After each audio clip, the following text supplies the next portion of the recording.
Once again, Show Off Your Gems live from Trill right here in Phoenix, Arizona. I am D-Stroy, and here sitting to the side of me is none other than quinique. Yes, my Arsonist brother. Peace. Q, when you first come into this wonderful establishment, if you was able to pitch it to someone who has never walked in here, what would you say?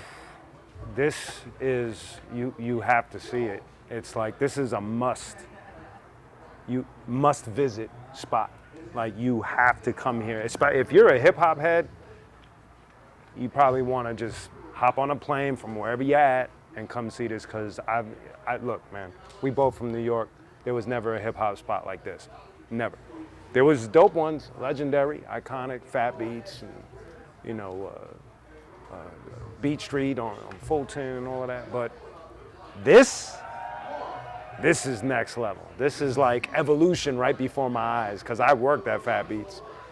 And to see people put this kind of love and dedication into a shop based on a culture that I was born and raised in, it's like, and it's here in Phoenix, you know, so it's trippy on so many levels to me, because for me, I'm just walking through and it feels like a mini version of the hip hop museum done so really well, man. This is beautiful, man.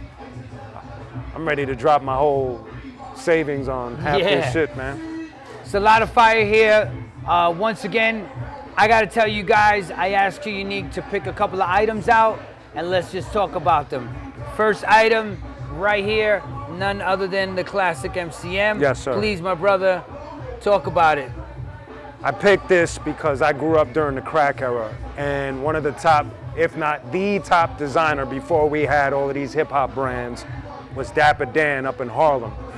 And he would take this kind of material like MCM, Louis Vuitton, Gucci, and he would make the outfits for Eric B. and Rakim, Salt and Pepper, Kid and Play, LL Cool J, the Boogie Down Productions, Big Daddy Kane, Bismarck. He made everybody's outfits. And before that, he was making outfits for all the hustlers. So the real AZ, you know, Rich Porter, all of those guys was wearing his stuff. And then the rappers started wearing it. And the reason why I picked this, first of all, this shit just blew my mind. Like, I was like, that's a 45 case? Like, that's crazy. And then on top of that, when I was a kid, I was on Delancey and I bought an MCM hat with the gold buckle on it. It wasn't an official Dapper Dan joint. Yeah. But so when I saw this, just like I have like an emotional connection to this particular design of the MCM, this color, the gold, because I was there. So and I ended up losing the hat on a Rocksteady Crew tour, and I still think about it. I saw one in a shop the other day, and they wanted like $4 for it. And I was like, it's like, man, I didn't spend that much when I first bought it, you know what I mean? So, yeah. Wow. Yeah. Once again, MCM classic right here, broken down by quinique right here at Trill. That's beautiful. It is phenomenal. What's dope, yes. Going in right here, next item, I want to give a super shout out to none other than Super 7 right here. Guys, take advantage of everything Super 7 does. The reason why is because they are tapped into the culture in a way that is so special and professionally displayed. With that being said, quinique, what can we say about this wonderful? As soon as I saw this go up for sale, I went straight to Super 7's site and bought it. It was like, you know, you're waiting to get that email, because I saw them announce it. And again, connecting Dapper Dan, because Dapper Dan did these outfits, if you know the Paid in Full cover. One of the most important hip hop albums to ever be made. One of the most important hip hop duos on the planet. The most important MC in my mind, next to KRS, G-Rap, and Kane, and Bismarck. I never leave Bismarck out of that. Super 7, they've been killing it, man. You know, the Beastie Boys figures, these, the Grandmaster Flash, the Run DMC, the RZA, I mean, and they're about to drop a Biz. So for me, as a person that has collected forever, from Star Wars to Marvel to now hip hop and metal and rock, this was one of those pressings that just as I was like, some of them you see and you're like, oh, that's dope. That's dope. That's dope that they're doing it. This, I was like, I remember telling Wov, who's in my band, Stillwell, as soon as they mentioned this, I was like, I'm gonna buy like 4 of them shits. I'm buying. He said, get me one. Because this, to me, it's just very important.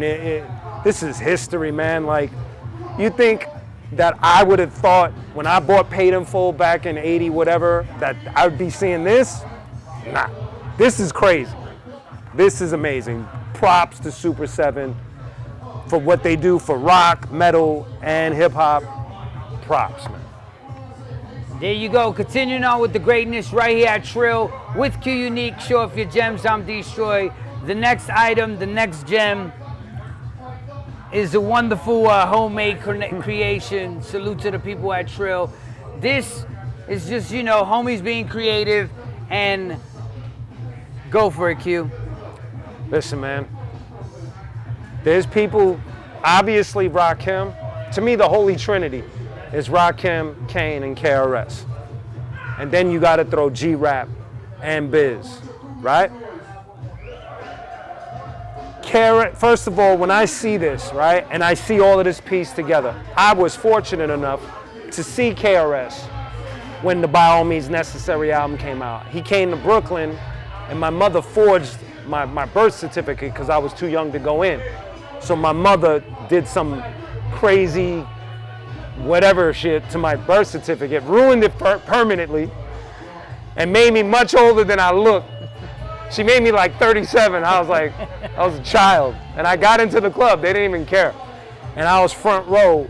And I've seen KRS many times through the years, but there's nothing that can replace the first time as a kid you're just watching a superhero on stage. Yep. And it was him, Miss Melody, Manager Mo. I think ICU was there. It was like the BDP crew in this small club in Brooklyn, in Bay Ridge, Brooklyn. Which is crazy if you know your history, because Al Sharpton marched through Bay Ridge because of what they did to Yusef Hawkins, and X-Clan wrote about that and all that. I mean, everything's so connected. So me seeing this, it's like whoever did this is right? He's man. Yo, but look, the jacket. Like, yeah, this, like that's what I mean. This is all dapper. This is all it's all connected. This era, to me, obviously all eras have their importance, but this era to me, because I was a kid and I wasn't quite into what it was that I was doing. So these are the superheroes to me. These guys. Obviously, I could go further a little back and say Melly Mel and Mo D and Kaz and Whip, and fast forward a little bit with Run DMC and LL and Salt and Pepper and MC Light, and obviously MC Light goes more towards this. But it's like, when I see this now, older and after all my experiences with the Arsonists and with quinique and with Uncle Howie and all of that, it's like, this is bringing me back to my youth. And this stuff is so important to me that as I walked through the store, it was like, you guys got so much. I mean, I could sit here with everything and be like, and this MF Doom figure, I can keep on going. But this is more of a childhood thing. So that's why these three things, and they're all connected, like from Dapper Dan suits to the era to everything. It's just, as you can see, this era. And plus, look, I made this jacket myself. So he got his own gem right here. BDP was represented. Eric B. and Rakim represented. all of the crews that I love. Tell the story about specifically this jacket that you made, Gem, which is amazing. So myself, I'm in a band called Stillwell with Fieldy from Korn, and he and we started making our own jackets and pants and things like that. And at first we were just going like slapping things on jackets, just having fun with material. And then I started thinking theme.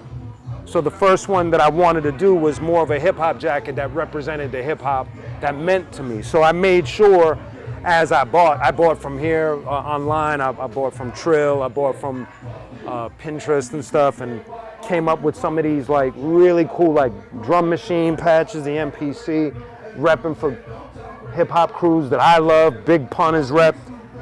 You know, Trill is even on here, as you can see. I rep for Trill. J Dilla, De La Soul, rest in peace, Dove, Dave.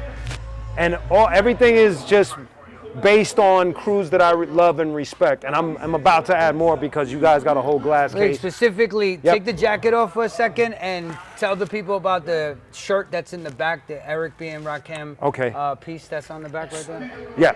When I was a kid, I took a train ride. This is a whole story now. So when I was a kid, I took a train ride to Times Square.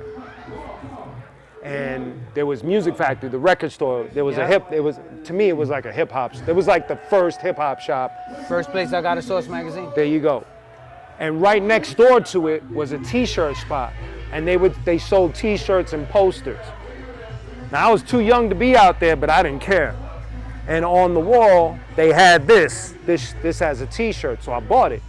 I think I bought like Small Time Hustlers from the Discmasters on a 12-inch, and then I went next door and I bought this Eric B. and Rakim shirt. And I wore it for a long time, and then it started getting loose and dingy. And as a kid, I didn't know what I was doing, so I cut out Eric B. and Rakim and I just folded it and I saved it in a box. And then fast forwarded like years and years later, I was like, oh, I'm gonna throw this on the back of a jacket, I'm gonna build on it. And then as I was looking at it, D-Stroy had we were talking about like gems.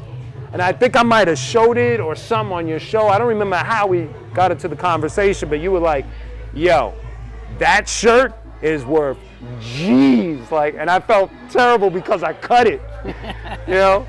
But it's one of one because it's part of this jacket that's, you know, that's extremely important to me because I'm repping, like I said, I'm repping for things that are important to me, you know, Rocksteady, being a member of Rocksteady, Cypress, Nas, Biggie, Public Enemy, Wu, Tribe, Beasties.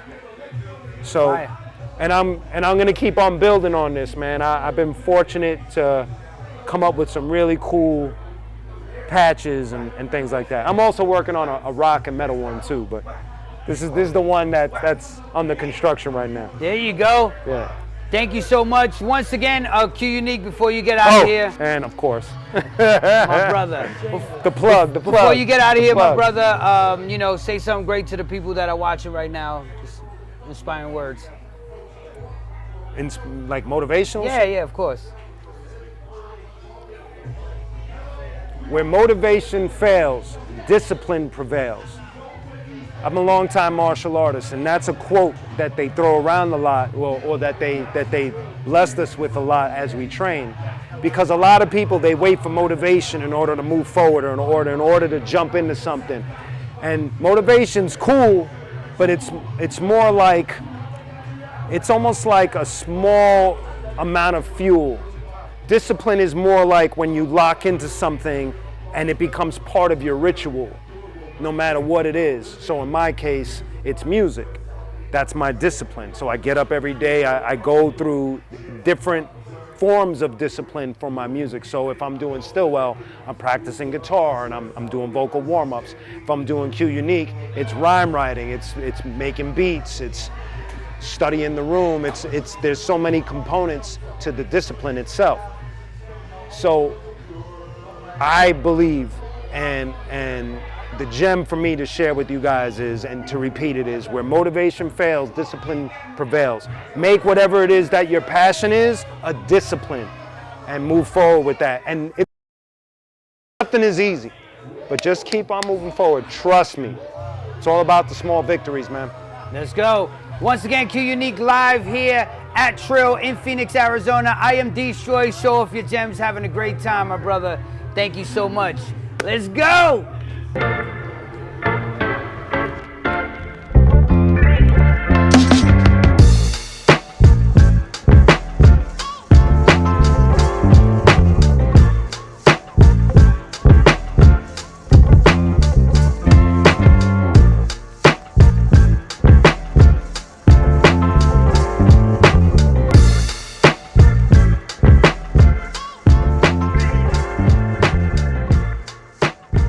Trill, we got your hip hop needs covered.